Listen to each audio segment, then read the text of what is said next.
शिर्डी लोकसभेच्या बाबतीत महाविकास आघाडीकडून भाऊसाहेब वागचौरे यांचं महाविकास आघाडीकडून नाव पुढे आहे, तर महायुतीतून उमेदवार कोण ही चर्चा गेल्या अनेक दिवसांपासून सुरू होती। मात्र विद्यमान खासदार सदाशिव लोखंडे यांनी आज पत्रकार परिषदेत घेत मुख्यमंत्र्यांनी मला कामाला लागण्याचे आदेश दिल्याचं सांगितल्यानं सदाशिव लोखंडे विरुद्ध भाऊसाहेब वागचौरे अशी लढत होणार का अशी चर्चा आता सुरू झाली। आपल्याबरोबर बोलण्यासाठी स्वतः विद्यमान खासदार लोखंडे साहेब, काय नेमकी चर्चा शिंदे साहेबांबरोबर आपली झाली, काय तुम्हाला आदेश देण्यात आले? त्या ठिकाणी राज्याचे मुख्यमंत्री आणि आमचे नेते एकनाथ शिंदे साहेबांनी आम्हाला सांगितलं कामाला लागा, त्यानुसार कामाला लागायचं।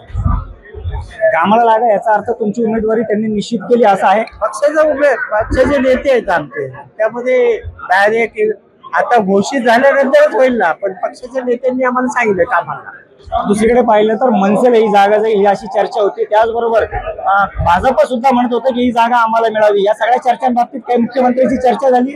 या ठिकाणी खरं म्हणायला गेलं ही शिवसेनेची जागा आहे आणि शिवसेनेचा अधिकार पण आणि सर्व पक्षाला उमेदवारी मागण्याचा अधिकार आहे। भारतीय जनता पक्षाला आहे, मनसेला आहे, RPI ला आहे, सर्वांना अधिकार आहे। त्या अधिकाराला कोणी डावलू शकत, त्यामुळे मागणी तर करणं साहजिकच आहे। एकूण जर पाहिलं तर 2.5 वर्ष तुम्ही उद्धव ठाकरेंसोबत सुद्धा काम केलं, त्याआधी 5 वर्ष सुद्धा उद्धव ठाकरेंसोबत होता, मात्र आता उद्धव ठाकरे तुम्हाला गद्दार म्हणून म्हणतायत, कसं पाहता या टीकेकडे?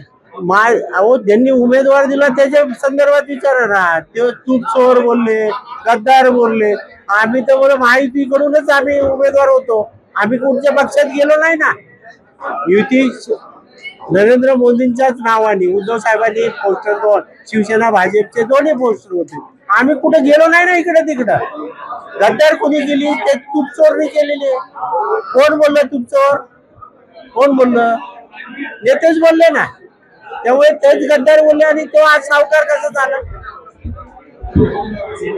ज्या पद्धतीने आता तुमच्या विरोधात पुन्हा एकदा भाऊसाहेब वागचौरे ही लढत पुन्हा एकदा होते, कसं पाहताय लढतीकडे? त्या ठिकाणी कामाच्या रूपाने आणि विश्वासाच्या रूपाने आणि मला असं वाटतं लोकांना सत्य बोलणारा माणूस पाहिजे। जो होणार असेल तर सांगा हो, नाही तर नाही म्हणून सांगा, ही भूमिका लोकांना पसंत आहे।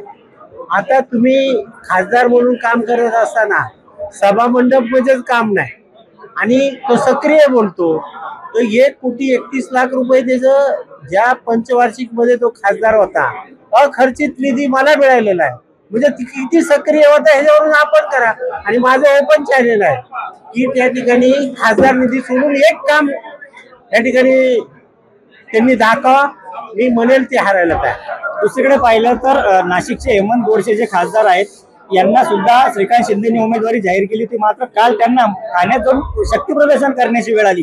आता तुम्हाला सुद्धा मुख्यमंत्र्यांनी सांगाय कामाला लागा, उद्या जर पुन्हा निर्णय बदलण्यात आला तर तुमची भूमिका काय? या ठिकाणी तसं काय होणार नाही। आमचे मुख्यमंत्री एकनाथ शिंदे साहेबांवर विश्वास आहे आणि शिंदे साहेब जो निर्णय देतील तो सदाशिव लोखंडेला मान्य आहे। आणि निश्चितच जर पाहिलं तर मुख्यमंत्र्यांनी आम्हाला शब्द दिलेला आहे आणि कामाला लागण्याचे आदेश दिले, त्यामुळे पुन्हा एकदा शिर्डी लोकसभेत वागचौरे विरोधात लोखंडे अशी लढत होण्याची चिन्ह आता निर्माण झाली आहे। त्यामुळे आता मतदार नेमकं 2024 ला कोणाला मतदान करणार हे पाहणं महत्वाचं असेल। नितीन ओझा, एबीपी माझा, शिर्डी। एबीपी माझा, उघडा डोळे बघा नीट।